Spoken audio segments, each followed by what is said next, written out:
नागपूरच्या हिवाळी अधिवेशनामध्ये 12/12/2025 रोजी मी विधानसभेच्या सभागृहात लक्षवेधी सूचना दिली होती। परतूर तालुक्यातील 173 गावे वॉटरग्रीड पैकी 57 गावात पाणीच पोहोचलं नाही। मंठा तालुका 95 गावे वॉटरग्रीड पैकी 27 गावात पाणीच पोहोचलं नाही। दोन्ही योजनेची कामं अर्धवट आहेत। असं असताना कॉन्ट्रॅक्टरनं 26 कोटी रुपयाचं फायनल बिल दिलेलं आहे।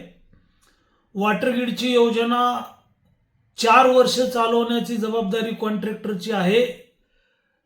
निविदेमध्ये अटी शर्तीमध्ये याचा उल्लेख आहे, मात्र कॉन्ट्रॅक्टरनं या दोन्ही योजनेची देखभाल दुरुस्ती पाणी सोडणे बंद केलेलं आहे। कॉन्ट्रॅक्टरनं तिसरी योजना घेतलेली आहे। हाच कॉन्ट्रॅक्टर आहे। 120 गावे 120 कोटी रुपयाची ही योजना आहे।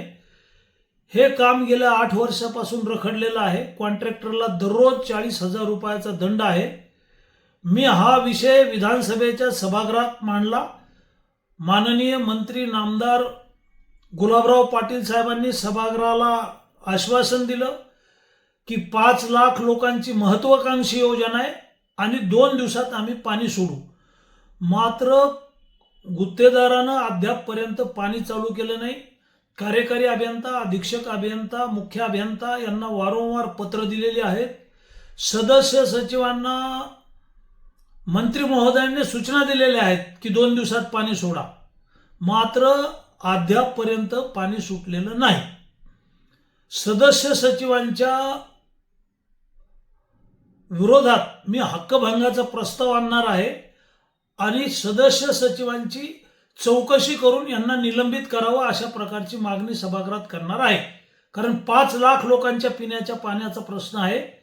कॉन्ट्रॅक्टरला ब्लॅकलिस्ट करण्याचं आश्वासन मंत्री महोदयांनी दिलेलं आहे, मात्र ही साखळी आहे अधिकाऱ्यांची आणि सदस्य सचिव साधी बैठक सुद्धा लावत नाहीत। मी त्यांना खूप वेळा फोन केलेले आहेत, लेखी पत्र दिलेले आहेत। त्याच्यामुळं येणाऱ्या अधिवेशनात सदस्य सचिवांच्या विरोधात हक्कभंगाची सूचना मी लावणार आहे।